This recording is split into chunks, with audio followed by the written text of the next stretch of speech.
You spent weeks on that video. The editing was tight, the audio was clean, the whole thing came together exactly the way you imagined it. And it got 400 views. Not because it was bad. By the end of this, you'll understand exactly why that happened, and the answer is going to change how you think about everything. So let's actually answer that question, not with post more consistently or optimize your thumbnail. Here's what's actually going on. The first reason is one the platform will sort of admit to if you read the fine print. When you upload a video, the system doesn't show it to your audience. It shows it to a test group, sometimes a few dozen people, sometimes a few hundred. That's your audition.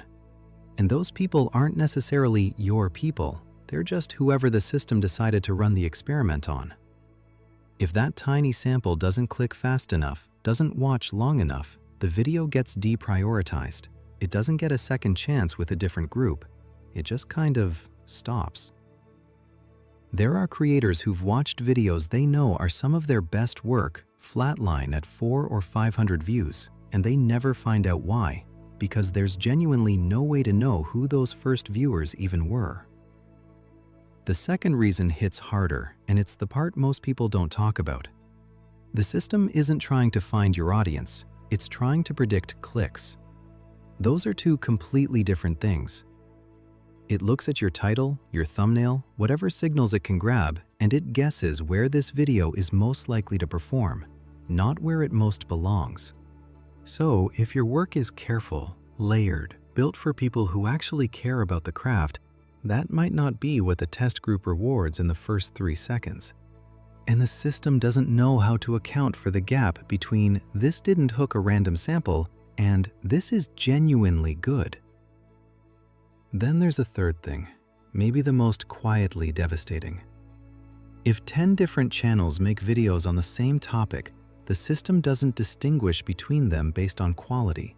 It distinguishes based on early numbers. So originality, real originality, the kind that takes time and thought and actual skill, doesn't get a bonus for being different. It just gets measured the same way everything else does. And sometimes, the work that took you the most to make is the hardest for a cold algorithm to place. Even if you fixed all of that, perfect thumbnail, perfect title, cracked the test group, you'd still be building everything on ground that isn't yours. The rules can change tomorrow, and you don't get a vote.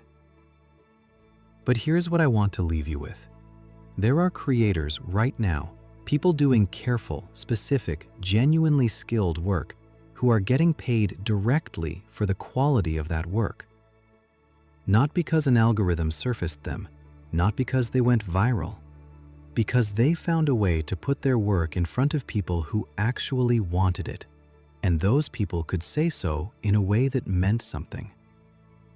No middleman making guesses about click probability. No test group of strangers deciding whether your work deserves to exist. The people who do best in this model aren't the fastest or the loudest. They're the ones who are actually good. I made a whole separate video walking through exactly how that works. It's the end screen card right here.